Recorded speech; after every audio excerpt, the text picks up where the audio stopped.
Traditional পেপারের কথা যদি বলেন, অর্থাৎ আমি বলতে চাচ্ছি হার্ড যে পেপার, ফিজিক্যাল পেপার, ওই পেপারের কি কি প্রবলেম, আপনি পেপারে আজকের দিনে অ্যাড দিলেন কিন্তু ন্যাচারাল ডিজাস্টারের জন্য সেই পেপারটা বাংলাদেশ ব্যাপী কি হলো না, বিলি হলো না, এবং ন্যাশনাল কোনো ইস্যুর কারণে মানুষের অবধি পৌঁছালো না, এবং কত পার্সেন্ট মানুষ পড়লো বা আজকের দিনে পড়লো কিনা, টোটালি কিন্তু একটা আনসার্টেইন অবস্থা।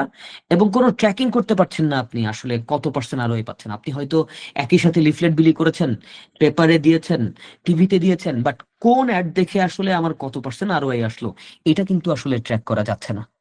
এবং আজকে টাকা দিলেন, বিজ্ঞাপন দিলেন, বাট আজকে হয়তো পেপার বিক্রি কম। এই যে পেপারের অ্যাডে এই ধরনের সমস্যাগুলো দেখা দিল, এবং সলিউশন দরকার ছিল এমন একটা সিস্টেম। মানুষ ফিল করলো, আমরা জানি যে প্রয়োজনীয়তাই উদ্ভাবনের জনক। এই যে প্রত্যেকটা প্রথাই কিন্তু, একটা প্রথা থেকে যে আরেকটা প্রথা আসলো, একটা ট্রেডিশন থেকে যে আরেকটা ট্রেডিশন আসলো, এটা কিন্তু প্রয়োজনীয়তার ভিত্তিতেই এসেছে। যখন বিনিময় প্রথার প্রয়োজন কেন হইল, ভাই আমি তো চাল লাগাইতেছি, আমার কাছে তো ডাল নাই, তখন এই যে প্রয়োজন, এই প্রয়োজনের তাগিদে বিনিময় প্রথার প্রচলন হলো। বিনিময় প্রথার প্রচলন হলো, দেখলো যে কারো প্রোডাক্টের ভ্যালু একরকম, একজনের প্রোডাক্টের ভ্যালু একরকম, আরেকজনের প্রোডাক্টের ভ্যালু আরেক রকম, তাহলে আমরা কেন না মুদ্রার প্রচলন করি। প্রথমে তো করি আসলো, করির পরে মুদ্রা। তো এই যে এরকম বিভিন্ন মানদণ্ড তৈরি হলো, প্রত্যেকটা যে ট্রান্সফরমেশন বা প্রত্যেকটা যে স্টেপ আপ, এটা কিন্তু প্রয়োজনীয়তা থেকেই হয়েছে। সো এই জায়গাতেও দেখা গেল, প্রয়োজনীয়তা দেখা দিল যে আমাদের একটা ট্র্যাকিং বেস সিস্টেম দরকার, যাতে আমরা স্কেল আপ করতে পারি বিজনেসটাকে। ওকে, এই পর্যায়ে আমরা যদি টিভি বিজ্ঞাপনের কথা ধরি, দেখেন কয়জন আছে বসে বসে টিভি বিজ্ঞাপন দেখি।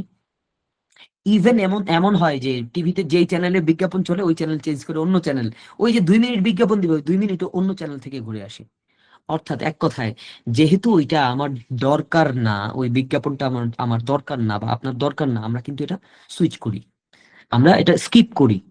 সো মানুষ আসলে বিরক্ত হয়, দর্শকরা বিরক্ত হয় এবং এড়িয়ে চলে এই বিজ্ঞাপনগুলোকে।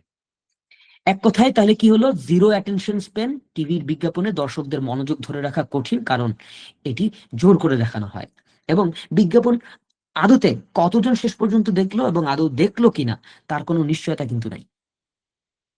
যার জন্য এইগুলো আসলে ফ্লপ খাওয়া সিস্টেম, অ্যানালগ অ্যাড, যেটা ফেল করতে থাকলো।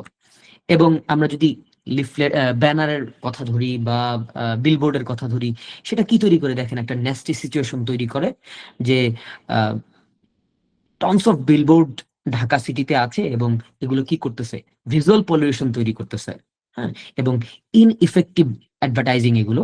এবং এতে কিন্তু মানে আমাদের বিভিন্ন ব্র্যান্ডের ভাবমূর্তিও নষ্ট হচ্ছে, মানুষ বিরক্ত হচ্ছে, ছিঁড়ে ফেলছে, এবং এটা নোংরা হচ্ছে, এবং ব্র্যান্ডের ভাবমূর্তিও নষ্ট হচ্ছে। এক কথায়, এই বিলবোর্ড দিয়েও কিন্তু আশানুরূপ, মানুষ বিলবোর্ডের দিকে কখন তাকায়, মানুষ তো মোবাইলে তাকিয়ে থাকে। আলটিমেটলি এটাতেও কিন্তু ওই আরওআইটা বোঝা যায় না যে আসলে কত পার্সেন্ট আসলো। এক কথায় বিলবোর্ড বা স্টিকার, ওয়াল স্টিকার, এগুলা ম্যাসিভ একটা ওয়েস্টেজ।